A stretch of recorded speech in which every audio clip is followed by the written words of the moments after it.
بسم اللہ الرحمن الرحیم۔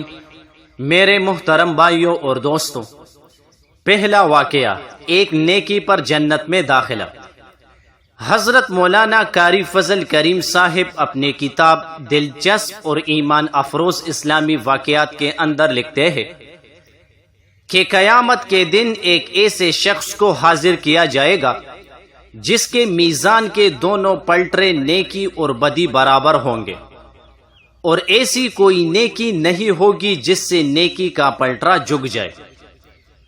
پھر اللہ تعالیٰ اپنی رحمت سے فرمائیں گے کہ لوگوں میں جا کر تلاش کرو تاکہ تمہیں کوئی نیکی مل جائے جس سے تم کو جنت میں پہنچاؤں۔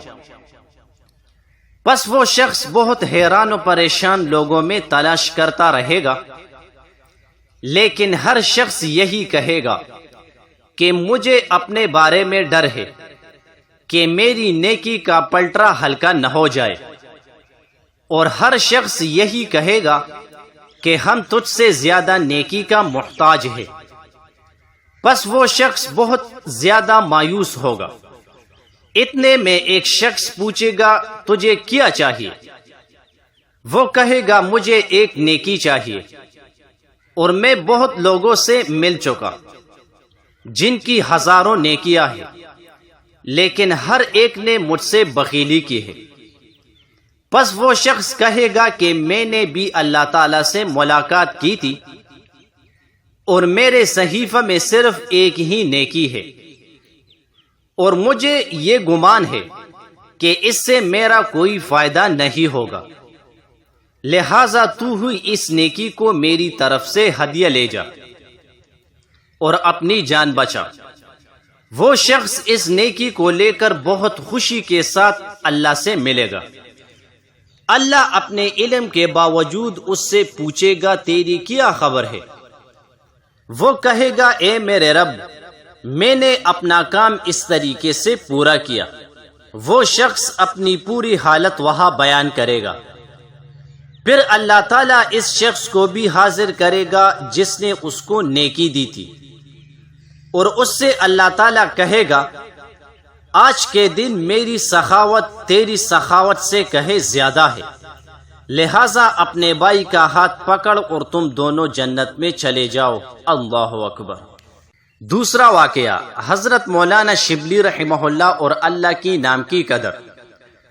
حضرت مولانا شبلی رحمہ اللہ کے بارے میں علماء لکھتے ہیں کہ جب آپ کے سامنے کوئی اللہ کا نام لیتے تھے تو آپ اپنی جیب میں ہاتھ ڈالتے، شیرینی نکالتے اور اس بندے کے منہ میں ڈالتے اور فرماتے کہ جس منہ سے میرے محبوب کا نام نکلے میں اس منہ کو شیرینی سے کیوں نہ بھر دوں۔ ماشاءاللہ۔ تیسرا واقعہ، ایک بزرگ کوٹے سکے وصول کر کے اپنے پاس جمع کرتے تھے۔ حضرت مولانا خیر آبادی رحمہ اللہ ایک بزرگ گزر چکے ہیں۔ ان کی ایک دکان تھی۔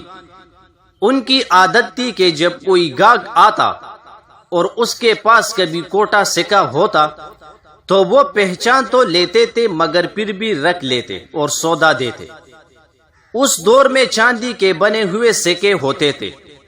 وہ سکے گھسنے کی وجہ سے کوٹے کہلاتے تھے۔ وہ کوٹے سکے جمع کرتے رہتے، ساری زندگی یہی معمول رہا۔ جب موت کا وقت قریب آیا تو آخری وقت انہوں نے پہچان لیا۔ اس وقت اللہ تعالیٰ کے حضور ہاتھ اٹھا کر دعا کرنے لگے کہ اے اللہ، میں ساری زندگی تیرے بندوں کے کوٹے سکے وصول کرتا رہا، تو بھی میرے کوٹے اعمال کو قبول فرما لے۔ ماشاءاللہ۔ چوتھا واقعہ، ایک بزرگ نے زمین کا فیصلہ زمین سے کرایا۔ ایک بزرگ کے پاس دو آدمی کھیت کا جھگڑا لے کر گئے اور فیصلہ چاہا، تو بزرگ صاحب نے فرمایا کہ میرا فیصلہ چاہتے ہو یا زمین خود فیصلہ کر دے؟ انہوں نے کہا کہ اس سے اور کیا اچھا ہوگا کہ یہ زمین خود ہی فیصلہ کرے۔ بزرگ نے فیصلہ کے طور پر زمین سے پوچھا کہ زمین تو کس کی ہے؟ تو زمین نے کہا کہ نہ میں اس کی اور نہ میں اس کی، یہ دونوں انسان میرے ہیں۔ زمین نے کہا کہ یہ دونوں انسان تھوڑے ہی دنوں میں مر کر میرے اندر آ جائیں گے۔ ان تمام واقعات پر اللہ تعالی ہمیں عمل کرنے کی توفیق عطا فرمائے، آمین ثم آمین۔ جزاک اللہ، ماشاء اللہ۔